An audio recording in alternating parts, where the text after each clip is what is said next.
हरे कृष्णा सभी को।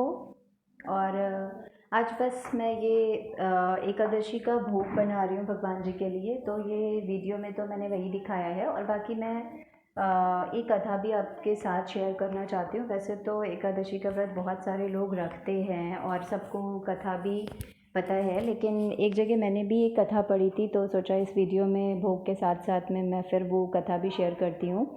तो उसमें कुछ ऐसा था कि एक राक्षस हुआ था। वो मतलब ऐसा था कि वो सारे भगवान जी लोगों को मार रहा होता है। तो फिर वो काम मतलब वो ऐसे करते करते फिर वो कृष्ण जी के पास भी जाता है, उनको भी मारने के लिए, मतलब उन पे भी आक्रमण करता है।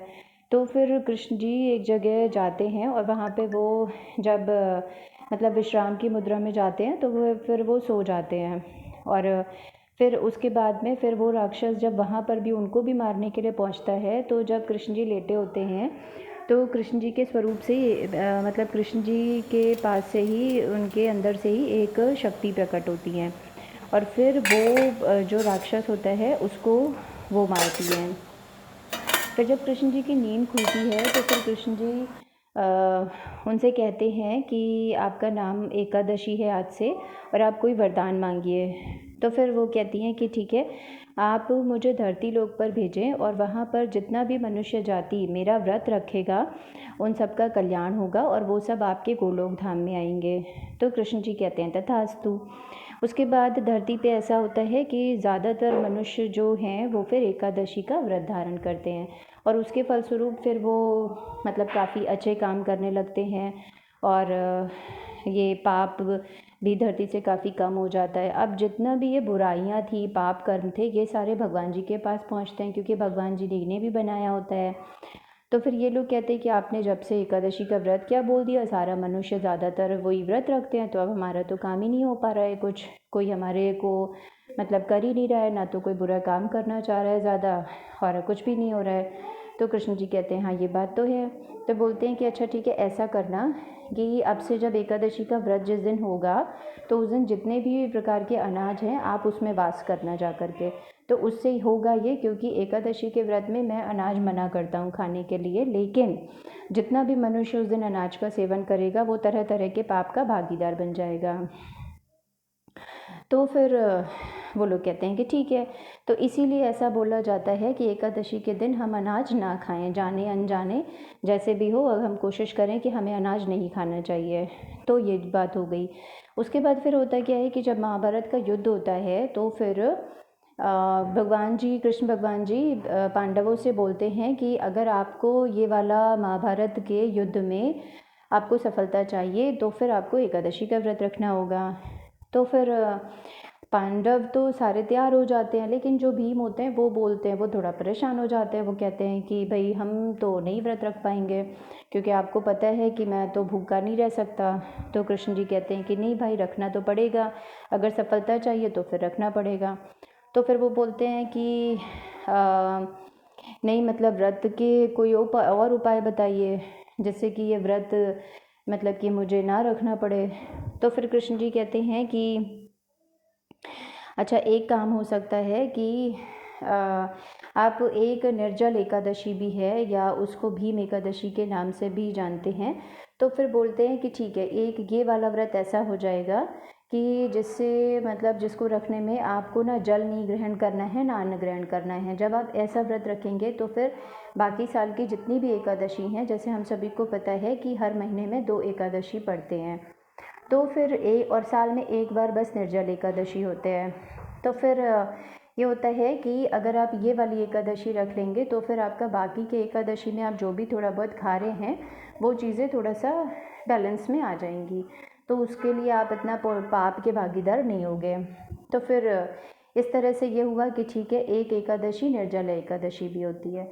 तो मतलब कहने का मतलब ये है कि हम लोग जानते तो हैं ही हैं एकादशी के बारे में, और जितना ज़्यादा से ज़्यादा मतलब एक चीज़ मेरे दिमाग में ये भी आती है कि मतलब जैसे ये जो पहले का पीरियड था, जिसको हम सतयुग त्रेता युग ये जानते हैं, समझते हैं, जितना भी हमारे ग्रंथों में लिखा है, तो मतलब इन सब में जितना भी हम पढ़ते हैं, तो उस हिसाब से हमें ये पता चलता है कि शायद मतलब जिस तरीके के क्राइम, जिस तरीके के पाप अभी हो रहे हैं, ऐसा तो कुछ भी नहीं होता था। ठीक है।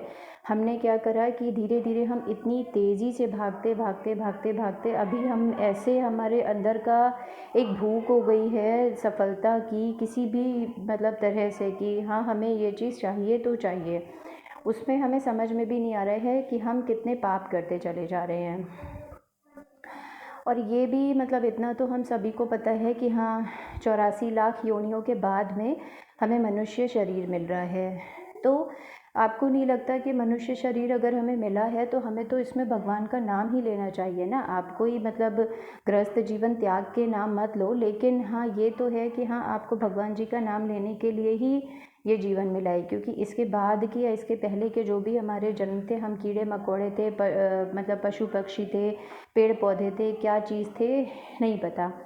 लेकिन हाँ ये है कि उनमें तो बुद्धि नहीं है ना। अगर भगवान ने इंसान को ही तो इतनी बुद्धि दी है ना कि वो एक अच्छा बुरा चीज़ें सोच सकता है ज़्यादा ना, तो फिर भगवान जी का ही पूजा पाठ करें। कम से कम एक जो मतलब किसी भी महामंत्र का जाप करिए, कम से कम एक माला जाप करें।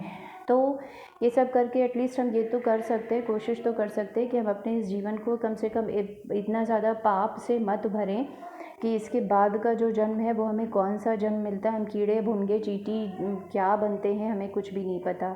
ये आपको सब पता है कि हम लोग भी अभी क्या होता है, ये पेस्ट कंट्रोल होता है, ये क्या करते हैं, घर के जितने कीड़े मकोड़े सब पे स्प्रे करा, सबको एक से एक टेप आते हैं जिसमें छिपकलियाँ चिपक जा रही हैं, सारी चीज़ें मतलब सभी को ये सारी चीज़ें पता हैं। तो ये भी कभी ना कभी तो ये इंसान रहे होंगे ना जिनके साथ मतलब अभी हम इस तरीके से पेस्ट कंट्रोल वालों को बुलाते हैं कि इन कीड़े मकोड़ों को मारो। तो ये भी आपको नहीं लगता कभी ये इनका भी मनुष्य जीवन रहा होगा, लेकिन किसी ना किसी पाप के स्वरूप इन्हें ये वाला जीवन मिला है।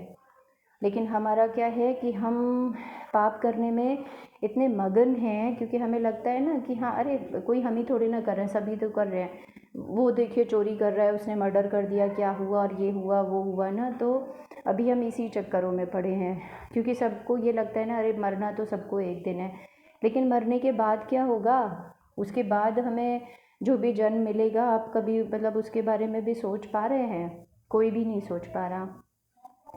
हम मतलब अभी हमको किसी को हरे कृष्णा हम बोलें तो शायद मतलब लोगों को शर्म आती है बोलने में, क्योंकि अभी उन्हें क्या पसंद है, हाय हेलो और good morning good evening good afternoon सब चीज़ें बोलो। लेकिन अगर जो आप मतलब कुछ आपके जो आपके धर्म में कुछ चीज़ें बोली गई हैं एटलीस्ट वो भी तो बोल सकते हैं ना, उनको बोलने में कोई शर्म तो है नहीं।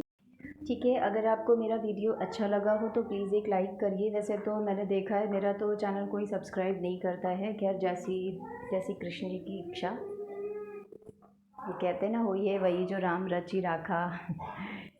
ठीक है, हरे कृष्णा।